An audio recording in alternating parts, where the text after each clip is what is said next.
Hey campers, it's Ozzy again. Haven't done a survival video in a long time, so what the heck? I'm gonna do another one. Just trying to pass on my knowledge and stuff. I ain't no expert, but I'm just trying to help somebody out because you never know when you're gonna need to have some survival skills to save your life. Stuff happens crazy, off the wall. So what I thought I'd go over is a few different kinds of survival stuff, and then go over my little survival bag I have. I have a little tiny one where I ain't got much in there, but I got like the bare essentials, so that way it's small, it's packable, I can take it anywhere I want, and there's nothing illegal about it at all. First, there's two different kinds of survival. One is there's surviving to be found. So maybe something happened on the trip, plane crash, bus crash, car crash, something happened, and you're on a trip and you're stranded in the middle of nowhere, maybe hundreds of miles away from something. Like I'll give you an example. Like when we was on our Tennessee trip hiking in the mountains, we ran across the rattlesnake. Thankfully, I was able to handle the situation, get a hold of the snake, took care of the snake. But if it was to bite one of us, not only were we hours from help, but we were miles from help. We're up on top of a mountain. And when we left, it still took us 3 hours. Well, not 3 hours, probably 2 hours to get off the mountain, which was traffic. Cell phone signal was pretty much none. So if we would have got bit by a snake, it'd been bad news. And then the other survival is surviving to stay hid. You don't want to be found. But that's more tactical, black ops kind of stuff, and normal civilians don't understand that stuff anyway. So people watching this is pretty much just people on YouTube and Facebook. They're just normal people. So more than likely when they're surviving to be found. They're not doing any black ops or any crazy stuff like that. So I want to go over a few survival stuff in my bag. Just a few bare essentials, because really it's not what you have as far as supplies and stuff. It's a big part of it, but it's more so of what you know. If you have the knowledge, then that makes all the difference. Like you gotta have water, you got fire and shelter. Them are the three musts you have to have on surviving. You can only go a few days without water. So you have to find water right away, and you have to make it safe to drink, so you got to boil it on a fire. And then the fire also keeps you warm and dry and cook food and stuff on there. And the smoke from the fire keeps the bugs away and other animals and stuff like that from the smoke of it. So what I got here is some simple fire making stuff that I keep in a waterproof bag. You can use a waterproof container or whatever, as long as it's waterproof, because you don't want to get wet. What I got here is, I got a few things. I got me a big old book of matches. I always have some matches. It's important to keep them dry. I got me one of these fire started log things.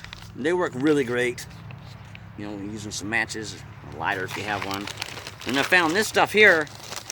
I don't know what it is, but some kind of ignitable dust stuff or whatever right here. I don't know if it's like magnesium crumbs or what, but it was only $1, so I picked it up. And then also the famous, got the cotton balls right here. These were great. Normally I would have these soaked in, wiped and coated in Vaseline, because Vaseline is extremely flammable and it catches fire really quick. And when you got it coated with the Vaseline, if you're trying to start and say it's wet and it's raining or it has rained, it'll help catch the little sticks on fire and it won't just burn up right away and stuff. Or honeycomb actually works the best if you can find it. What you do is melt it down, and then you coat the cotton balls with the honeycomb, the melted honeycomb, and it makes it like an instant candle. It won't just burn right up all of a sudden. It'll stay lit for a while. A lot of people use it for turbo ovens and different things like that, or fire starting. So So that's my fire starting kit. And then plus also, you know, I got my knife, got a little ferro rod on there, gut hook for cleaning your animals and stuff. And got some, you know, ferro rod right here, because it makes making fire so much easier. The bow drill works great, but it takes a lot of work to use a bow drill. So, and then I also got one on my watch. Because fire making is important. You have to be able to make a fire. You gotta have fire, because you gotta be able to purify water. So I got my fire starter stuff. I got my combat knife. This is the one I had in the rack with me. So that works great on stuff. Got my e-tool. You gotta go potty or doing whatever with it, you know. I got a saw right here. This works great. Got some chem lights and stuff. I got some paracord. I got some binos. I got little binos right here. These always come in handy. Right here, these little binos. They work great. There's only like $6. And then got paracord, which in the Army we like to call it 550 cord, because this 550 cord right down here. I also got some space blankets, some portable utensils, different things like that. A manual can opener, a tarp, poncho. This 550 cord, as veterans call it, there's 5 little white strands inside of this. Each strand holds 100 pounds. So when you're taking little pieces, you know, yay long or whatever, to tie up your shelter and stuff, each little white strand holds 100 pounds. So you can stretch this cordage and maximize its use instead of just cutting a big hunk off and just using the whole hunk. If you use it right, you can go a long ways with it. And then the case of the 550 cord holds like 50 pounds, thus the 550. You know, so it's good stuff.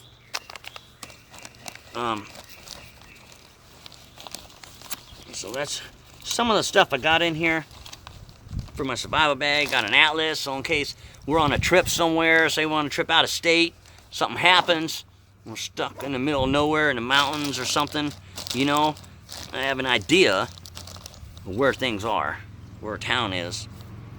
But I was going to do a fire, but the wind picked up. It's been crazy, 45-mile-an-hour winds and stuff here lately. It's just no good for. I live in the woods, so I don't want to catch everything on fire. You know, you got to keep your wits about you and be cognizant. You don't want to catch things on fire. But a good trick and rules of thumb for fire is, like when you're using a ferro rod or bow drill, you have to start with small, dry kindling, if you will, to catch it on fire. Then you can build off of it. So what I got, you know, you go and you get matchstick size sticks because they catch easier. And then as that gets going, you move on to like pencil size or marker size and on up, because then it starts going. The favorite fire I like to use is the upside down fire or tribal fire. It's got a lot of names. See, if you see, there's several layers of wood, so it's a lot different than the traditional teepee fire, because the traditional teepee fire, you got to keep feeding it. You get it going, then you got to keep feeding it over and over. You got to stay with it, because otherwise it'll burn out. With the upside down fire, tribal fire, whatever you want to call it, it feeds itself. So that way, like, depends on how long you're going to be there, how high you're going to make it.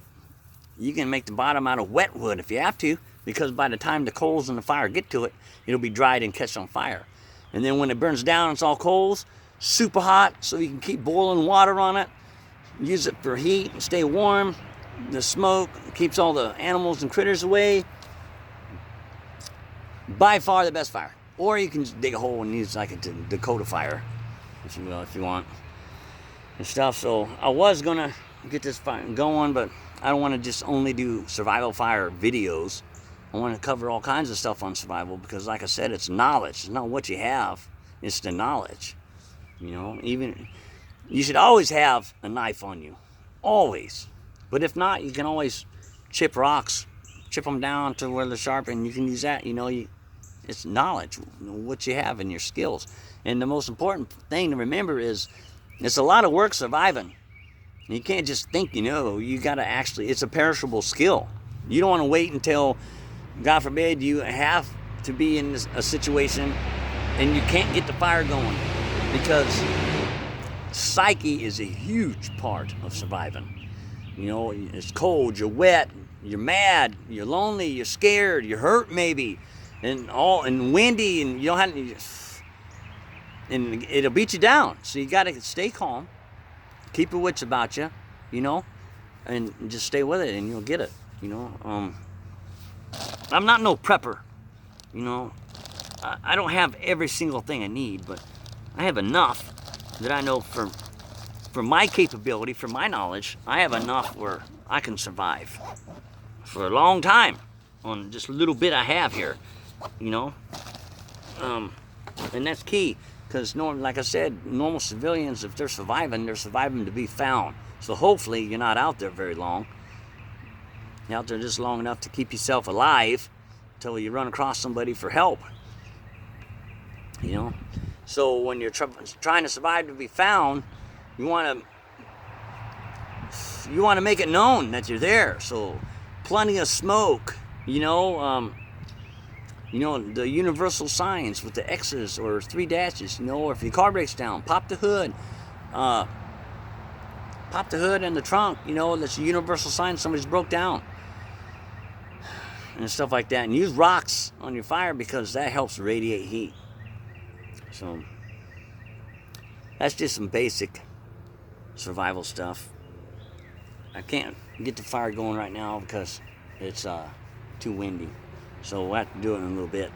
So maybe I'll stop this and then pick it up and make a new video.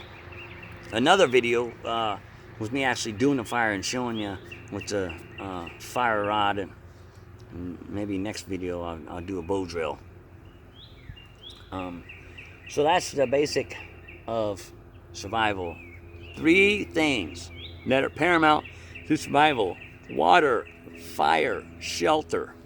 You have to have water, you got to have fire to boil water to make it safe, and you have to have shelter to keep you out of the elements and off the ground, because the ground is only, well, here in Indiana, even in the summertime, it's only 45-degree ground temp.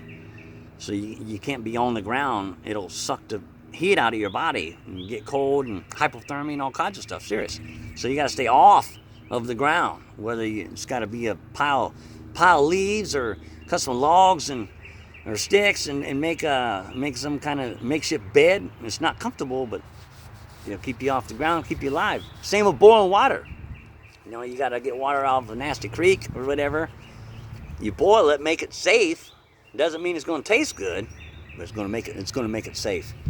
You know, so these little things are good to know on surviving, because hopefully maybe somebody will see this video, and if they ever end up in a survival situation, this may help them save their life or the lives of their family members or what have you. So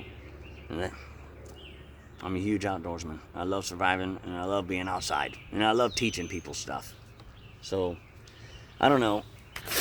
Got the fire going. Got some sticks. Got my fire stuff. Maybe we'll cook out here a little bit. Give the wind a chance to die down. So I'll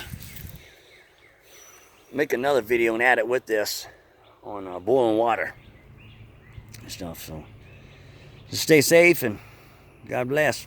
See you soon.